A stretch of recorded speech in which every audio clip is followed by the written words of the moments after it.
Cinema জগতের ঝলমলে আলো থেকে অনেক দূরে একাকী জীবন কাটাচ্ছেন বাংলা চলচ্চিত্রের স্বর্ণযুগের অভিনেত্রী বাসন্তী চট্টোপাধ্যায়।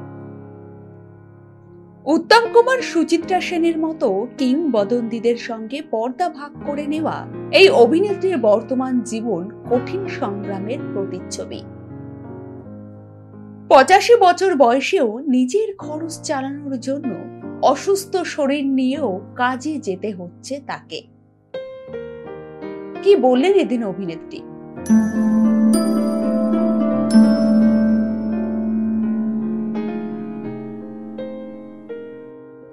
বাসন্তী চট্টোপাধ্যায় বাংলা চলচ্চিত্রের এক উজ্জ্বল নাম।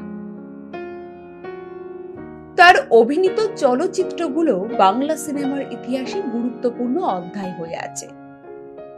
উত্তম, সুচিত্রার মতো তৎকালীন সুপারস্টারদের সঙ্গে অভিনয় করে নিজেকে প্রতিষ্ঠিত করেছিলেন তিনি। কিন্তু চলচ্চিত্র জগৎ যেমন কারো জীবনে সাফল্য এনে দেয়, তেমনি অনেক সময় অবহেলাও বয়ে আনে।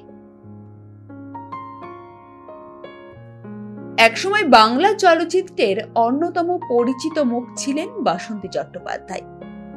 তার অভিনয় দক্ষতা এবং ব্যক্তিত্ব দর্শকদের মুগ্ধ করত। কিন্তু আজ সেই সোনালী দিনগুলো এখন অতীত। বর্তমানে পায়ের সমস্যায় ভুগছেন তিনি, যার কারণে অভিনয় করাও কঠিন হয়ে পড়েছে তার পক্ষে।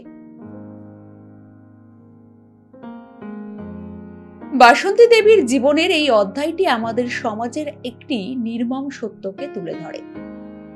যে শিল্পীরা একসময় আমাদের আনন্দ দিয়েছেন, বিনোদন জুগিয়েছেন, তাদের শেষ বয়সে এমন অসহায় জীবনযাপন সত্যিই বেদনাদায়ক। নিজের খরচ চালানোর জন্য এখন অভিনয় করেন বাসন্তী দেবী, কিন্তু অসুস্থতার কারণে এখন আর আগের মতো কাজ করতে পারেন না। তাই তার জীবনযাপন আরো কঠিন হয়ে পড়েছে।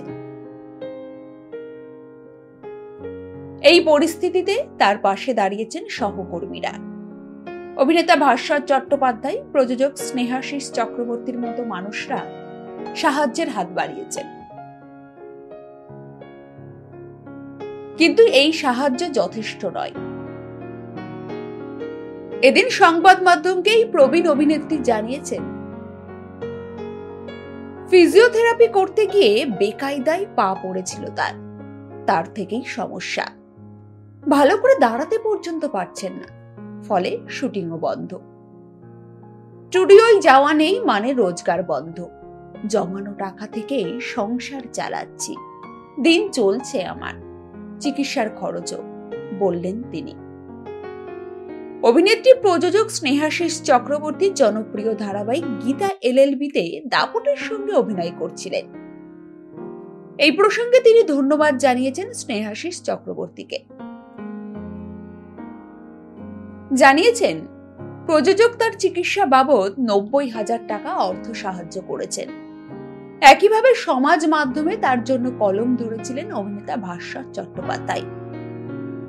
অভিনেত্রী জানিয়েছেন, সেই বার্তা পড়ে অনেক অভিনেতা তারপরে তাকে অর্থ সাহায্য করেছেন। তার পরিমাণ 2 লক্ষ টাকা। বাসন্তী দেবীর একমাত্র কন্যা বিবাহিত। নিজের সংসার সামলে তিনিও তেমন ভাবে মায়ের দেখাশোনা করতে পারেন না। অভিনেত্রীর কথায় হয়তো কিছু করার নেই, অভিনয় ছাড়া আর কিছুই পারে না। তাই দ্রুত সুস্থ হয়ে ওঠার চেষ্টা করছেন তিনি, যাতে আবারও ক্যামেরার সামনে ফিরতে পারেন। বাসন্তী চট্টোপাধ্যায়ের জীবন আমাদের চোখে আঙ্গুল দিয়ে দেখিয়ে দিচ্ছে কিভাবে আমাদের সমাজে অবহেলায় শিল্পীরা শেষ বয়সে অসহায় হয়ে পড়েন। এই কাহিনী শুধু বাসন্তী চট্টোপাধ্যায়ের নয়, এটি সেই সমস্ত শিল্পীদের কাহিনী যারা আমাদের সংস্কৃতিকে সমৃদ্ধ করেছেন, কিন্তু আজ অবহেলায় দিন কাটাচ্ছেন। এ বিষয়ে আপনাদের কি মতামত কমেন্ট করে জানান আমাদেরকে। ভিডিওটি সবার মধ্যে ভাগ করে নিতে ভুলবেন না।